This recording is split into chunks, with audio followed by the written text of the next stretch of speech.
30 वर्षीय रामानंद विश्वकर्मा 6 अप्रैल 2023 को जब दुबई से गोरखपुर के गांव मल्हीपुर में अपने घर आया तो घर वालों की खुशियों का ठिकाना ही नहीं था, क्योंकि वह पूरे 2 साल 2 महीने के बाद लौटा था। इसलिए सबके चेहरे खुशी के मारे खिले हुए थे।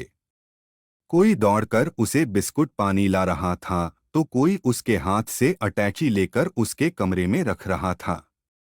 घर वाले जानते थे कि वह सबके लिए कुछ न कुछ कीमती गिफ्ट जरूर लाया होगा, लेकिन झील सी गहरी एक जोड़ी आंखें पर्दे के पीछे से छिपकर रामानंद को देख रही थीं।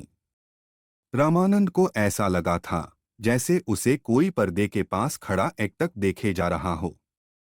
पलटकर उसने जब पर्दे की ओर देखा तो वहां कोई नहीं था। फिर उसने सोचा कि ये उसका कोई भ्रम रहा होगा। वहां कोई खड़ा होकर भला उसे क्यों देखेगा? उससे मिलने भी तो आ सकता है। लेकिन रामानंद को यह नहीं मालूम था कि उसके पीठ पीछे कोई उसके मौत का कहानी लिख रहा है। 30 वर्षीय रामानंद विश्वकर्मा के सपने बड़े थे, इसलिए वह शादी के कुछ दिनों बाद ही कमाने के लिए दुबई चला गया ताकि पत्नी सीतांजलि को हर तरह की खुशियां दे सके। लेकिन जिस दिन वह विदेश से घर लौटा था, उसके अगले ही दिन सुबह गांव के तालाब में उसकी लाश मिली। आखिर किसने की रामानंद की हत्या? दोस्तों, यह सच्ची घटना और दर्दनाक कहानी का सिलसिला शुरू करूं।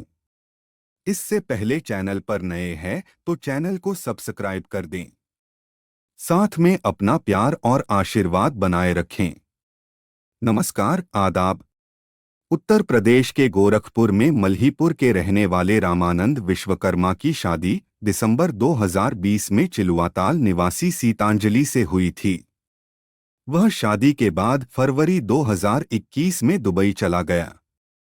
इसी बीच यहां सीतांजलि का अवैध संबंध रामानंद की बहन के देवर और खजनी के रामपुर निवासी बृजमोहन विश्वकर्मा से हो गया।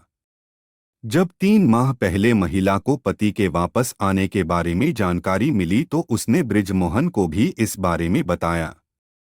इसके बाद दोनों ने मिलकर हत्या की पूरी साजिश बना ली। बताया गया कि 5 अप्रैल 2023 को जैसे ही वह लखनऊ में फ्लाइट से उतरा तो बृजमोहन अपने दोस्त अभिषेक चौहान के साथ उसके पीछे लग गया। हत्या का प्लान बस में ही बनाया गया था, लेकिन मौका नहीं मिला। इस बीच रामानंद वापस गांव आ गया। अगली सुबह रामानंद की पत्नी ने पति को पिज्जा लेने के बहाने गांव से बाहर भेजा और तालाब के पास मौजूद लोगों ने उसकी हत्या को लेकर प्लान बनाया। हालांकि यहां भी सफलता नहीं मिली। फिर तीनों ने बातचीत के बाद तय किया कि खाने में नींद की गोली देने के बाद हत्या की जाएगी।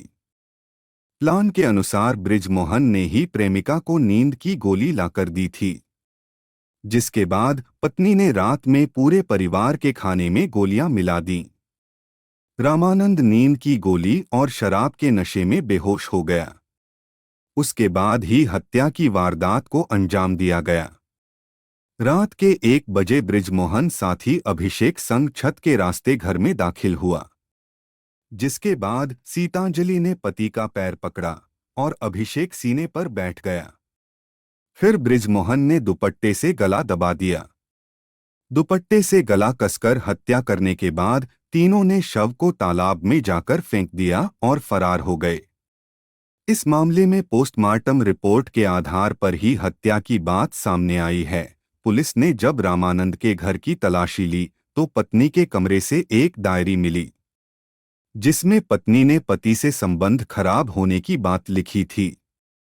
साथ ही डायरी में एक फोटो मिला जिसमें पत्नी सीतांजलि के साथ एक अन्य युवक भी था। पुलिस का शक पत्नी पर और गहरा हो गया। कमरे से एक टूटा मोबाइल फोन और प्रेगनेंसी किट मिली। पुलिस ने सीतांजलि को हिरासत में लेकर कड़ाई से पूछताछ की तो घटना का पर्दाफाश हो गया। पुलिस ने घटना में शामिल सीतांजलि के प्रेमी खजनी के रामपुर निवासी बृजमोहन को गिरफ्तार कर लिया। घटना में शामिल रामपुर निवासी अभिषेक चौहान की तलाश चल रही है। वह बृजमोहन के बचपन का मित्र है। दोस्तों, इस वीडियो का उद्देश्य सिर्फ लोगों को जागरूक करना है। हमारा मकसद किसी को आहत करना या दिल दुखाना नहीं है। आज के वीडियो में बस इतना ही। अगर आपको यह वीडियो अच्छा लगा हो तो लाइक करें, शेयर करें और हमारे चैनल को सब्सक्राइब करें। हम अगले वीडियो में फिर मिलेंगे। धन्यवाद।